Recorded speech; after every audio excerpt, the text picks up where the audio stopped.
Comme chaque année depuis 46 ans, c'est à Sde Boker qu'a pris place l'hommage officiel marquant la mort du légendaire Premier ministre israélien David Ben Gurion. Un hommage en présence notamment du président de l'État Reuven Rivlin et de nombreuses personnalités telles que la présidente de la Cour suprême israélienne.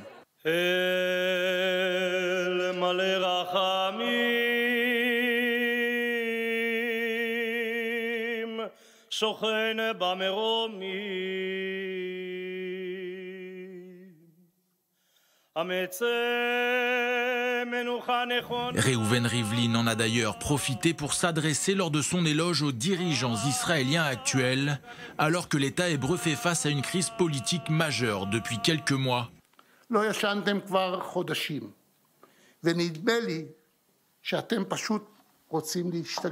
Des mois que vous ne dormez pas. Je crois simplement que vous voulez devenir fou.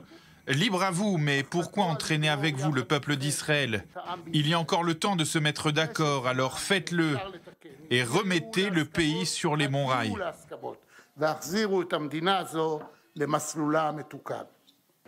C'est donc en plein désert, à quelques 160 km au sud de Tel Aviv, que le bâtisseur de l'État d'Israël a passé les dernières années de sa vie et qu'il y a été enterré aux côtés de sa femme Paula à sa mort en 1973 à l'âge de 87 ans.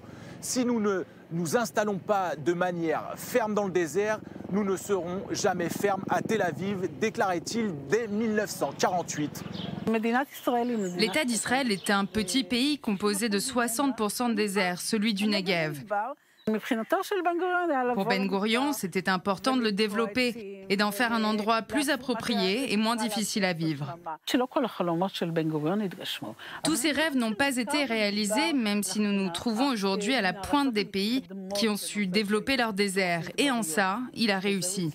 C'est dans cette maison modeste que David Ben Gurion, l'un des leaders les plus importants du mouvement sioniste du siècle dernier, a vécu avec son épouse pendant près de 20 ans.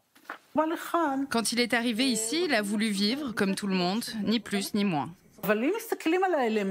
Si on observe les éléments qui se trouvent dans cette maison, on se rend compte que le canapé n'est pas un canapé luxueux, de même que le lit dans lequel il dormait ou les chaises sur lesquelles il s'asseyait.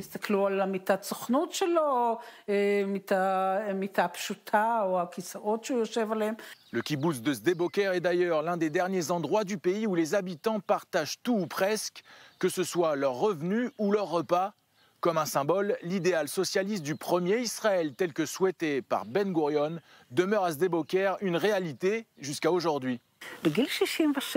C'est à l'âge de 67 ans qu'il a rejoint Sde Boker et ses habitants qui étaient tous dans leur vingtaine pour vivre avec eux. Ça a été pour lui un défi quand il s'est rendu compte que c'était possible de vivre dans ce kibboutz, qui était d'ailleurs apolitique à l'époque et qu'il l'est resté jusqu'à aujourd'hui. Ben Gurion, de son vrai nom David Joseph Grun, né en 1886 à Plonsk en Pologne, restera comme l'une des figures les plus importantes d'Israël, mais aussi du monde, après avoir été élu par le magazine Times il y a quelques années comme l'une des 100 plus importantes personnalités ayant influencé le XXe siècle.